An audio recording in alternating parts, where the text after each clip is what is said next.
Exactly. It's just nuts. It's like, oh my goodness, the politics. So when you're talking about planning for craziness and redundancy and all these things, how did you determine when, like if you were to tell me, okay, things could go crazy, so watch scope creep, did you tell them to plan for double or 1.5? How did you pick those numbers? You know, you can go astronomical. That's a great question. I mean, you can go overboard, right? Yeah. So typically what I told them to do on anything that was physical infrastructure, I asked them to plan with a 20% contingency. Because honestly, physical infrastructure is cheap. On port count, I told them to go whatever number is, 20%. And the thing we knew about that is that we needed more switches for the projects we were going to do anyway. So Cisco was cool. They allowed us to throw pumpkins on the back of the wagon, if you will. So we bought twice as many switches as we needed for the debate because we knew we needed the project, but they gave us the sponsorship on it. So we had more ports than we could. So in that area, all we literally had to do was just add. Okay. On some of the closed circuit television, some of those things were a little more iffy, but we felt pretty comfortable with the numbers because they told us that they were going to need 85 closed circuit televisions. I told the team, I said, plan for 120. That was gut, to be perfectly honest with you. We ended up with 115, which is 30 more than the CPD had in their specs. Okay. Now, obviously, for closed circuit television, you can keep adding them as long as the cable there. So it's really more about the physical infrastructure. But from Rent-A-Center, we started with 85, and then we went back and said, you know, could we up that to 110? And then I think it ended up going to 120. So, and they were really, really cool about it. And you know, they just reuse those and rent them again. So it really wasn't a loss. But their cost was the delivery and setup. They helped us tear everything down. You'll see them here in one of the pictures coming up. So this is kind of an idea of some of the project requirements. It's a little small. So all the telecom stuff, multimedia, news feeds, channelized circuits, video production. By the way, it was ABC that they actually rotate for each debate who is control of the production. So basically ABC had a huge double wide trailer there, literally. They pulled in a double wide trailer. Okay? And basically they had all the fiber optics that came from all the cameras inside went to that trailer. They then took it, fed it to fiber optics we helped build and CenturyLink provided, sent it to their production studio downtown, and then sent the feed back. And that's where the mixing of the audio and everything. We actually had a snafu at one point, and this was before the debate started with some of the kickoff stuff. What had happened was the CPD was pushing the audio locally, and the video was going downtown and back, so there's a little bit of delay.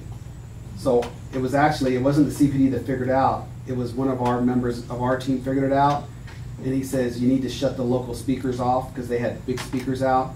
And this was just in the media filing center, by the way, it wasn't in the debate hall, because they're hearing it live from right there. But so what we did is we turned them off, and then we just pushed the volume out through all the televisions that were there, and it worked fine. It took us about 15 minutes to figure that out. But I mean, those are the kind of things you just don't, yeah, exactly.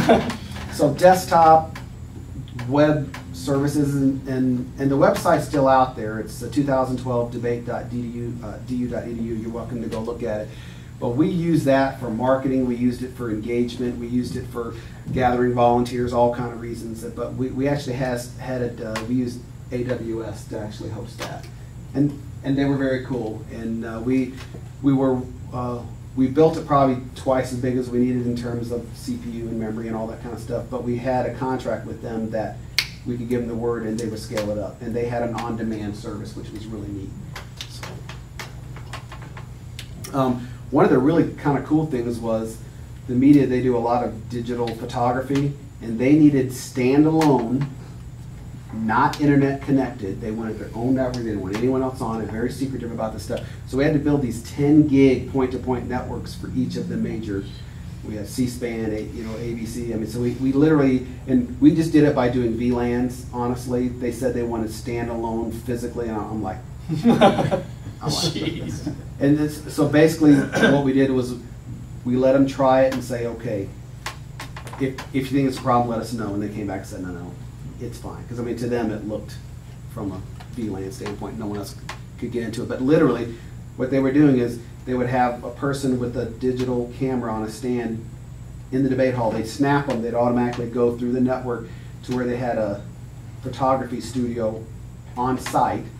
They'd do whatever they wanted to do, and then from there they would send them on their own network to their media trucks and stuff. Pretty wild stuff. So this is Hamilton Gym. This is kind of where we do volleyball, but it's mainly where the men and women's basketball team and volleyball team practice. So you can kind of see from the rafters, it's kind of hard to see, but we had these huge bi-directional wireless things put up to kind of create. We did a triple overlay wireless because we knew wireless would be used quite a bit. But if you notice right down the middle, their building looks like a wooden structure. That is where all the cables went because there were so many trunks just to make sure we could cover every possible type of networking. And then from there, we split it row to row. Somebody told me the amount of thousands and thousands of feet of cable, and I can't remember. I apologize. It was a lot. So that's kind of what it looked like when it was finished. So it doesn't really look the same. Now, what do you see in the background? Lots of DU, right? We, our Vice Chancellor of Marketing, Kevin Carroll, brilliant guy, he made sure that there was no possible camera angle here, any place like that. Now, in the debate hall, we couldn't have anything up. That's just the rules. But everywhere else, you could not point a camera and iPhone without picking up DU something. So that was brilliant, right? So I don't know if you can see. You can also kind of see all the closed circuit televisions. We had a setup where everyone could service about 4 to 6 media members. That's why we needed so many of them. It had to be about view. It had to look equal. Yeah. Everywhere. It's nuts. Okay. What was the purpose of that room? Oh, I'm sorry. This is the media filing center. So this is where the members of the media, they set up so they could talk on the phone, they could send the reports, they could set up their laptops. So this is where they did their pre-work and post-work prior to the debate. So it's just for the media to have a place to work. Media work.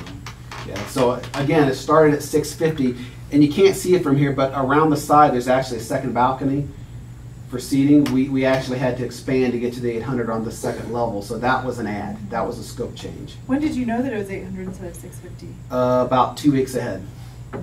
So you just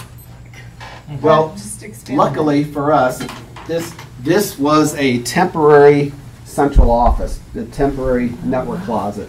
So we have our network stuff, we have all the analog and digital voice stuff, we have the closed circuit television. So we literally built a network closet that we knew we were going to tear down. But right behind here, you can't see this, the balcony's up here.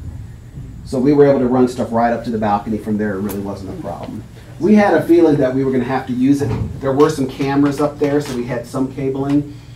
It wasn't this cabling. The biggest issue was power, because we had to have redundant power everywhere. So we hired a company called Greco. That's what they do. They do event kind of power. They must have had 16 trucks outside.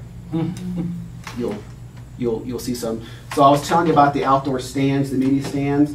So this is like a 3-layer stand. So literally, if you see the little cable tray, we had redundant networking, fiber optics, and then we had, basically what we did is we just put our Cisco switches under the stands and fed everything from there. So this was a good place to do VoIP because it's just a lot easier. I don't have to run 2 kinds of cables. And there was 80 stands, by the way, and they were sold out. Jeez. Sold out, yeah. Does CPD sell those, or did DU sell? What the CPD lets you do is they let you create a rate card, excuse me. So basically, depending on the service, the media would have to pay. We'd have to pay for services, but the CPD dictates the price. Okay. So we send them our cost model based on what it cost us, and boy, they totally lowballed us.